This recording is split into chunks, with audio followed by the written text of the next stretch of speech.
Be ready? Start. The United Nations is our only hope of peace on earth.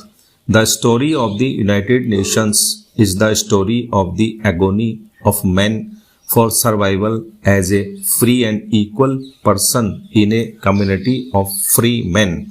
Although the world has been spared a global war since the founding of the United Nations, the price that man has had to pay for it is truly stupendous. Peace has been maintained in this divided world on the precarious basis of balance of terror.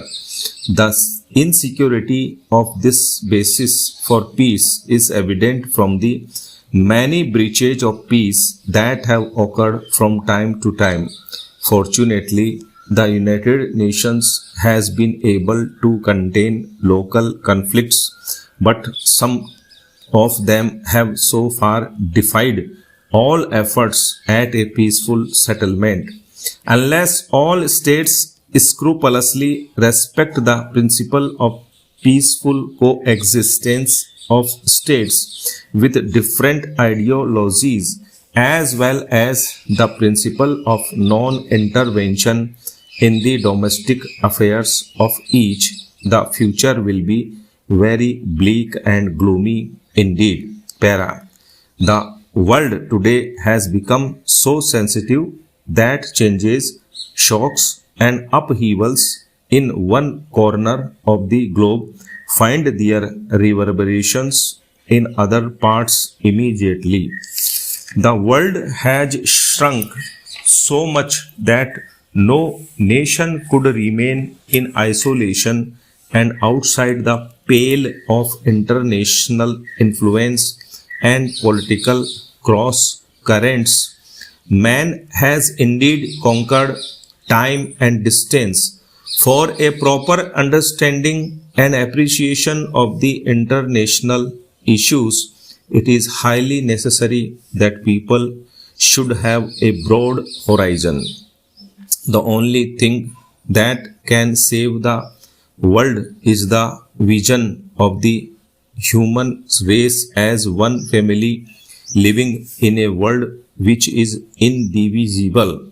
While the political barriers and national frontiers may erect an artificial wall between the peoples of the world, the economic and social relations go a long way to emphasize the unity and commonness of purpose of the entire mankind. Para. It is our duty to strengthen the United Nations in every possible way.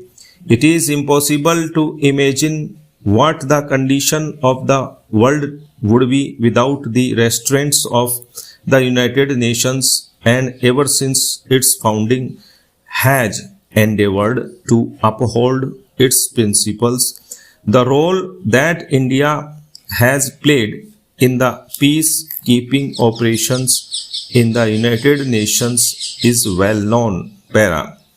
We are living in times of great travail and tribulations, and we have to deal with human problems in a humane manner. Para. The presence here today of the awardee teachers with a lofty sense of their mission is a source of inspiration to us all. As for the teachers themselves, their satisfaction in a world of increasing perplexities and of complex problems is purely one of duty well discharged and of a feeling of fulfillment that they have given their best to the training and molding of young minds and fitting them to take charge of the affairs of the world of tomorrow. While we have charged the teachers with the greatest responsibility, I feel we are not sufficiently compensating them by way of proper emoluments and satisfactory conditions of works. I can assure you on my behalf and that of the government that we will strive to improve the conditions of the teachers so that they can play a greater part in the shaping of the lives of the youth of our country who will be the builders of the India of tomorrow. In our country, we have the age-old tradition of reverence for the acharyas. In fact, next to the parents, the teacher is accorded the highest honor, and the majority of our teachers in the past have taken to their work with a missionary spirit.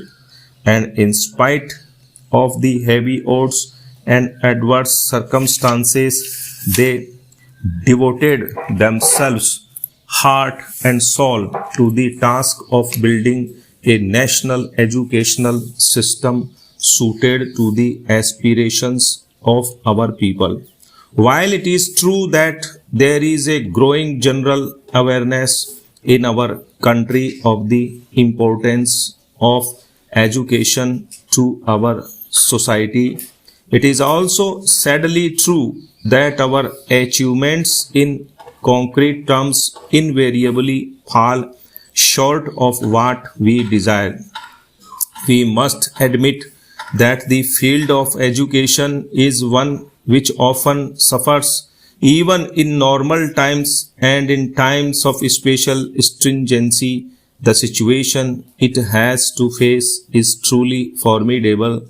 As you know, we are at the moment passing through a grave crisis, and there is a threat to our security. The situation calls for the utmost vigilance on our part and the concentration of our attention and resources on the maintenance of our national integrity and solidarity. Education, however, is of such significance that it is the pivot on which the progress of a nation in almost all the vital spheres of its life depends.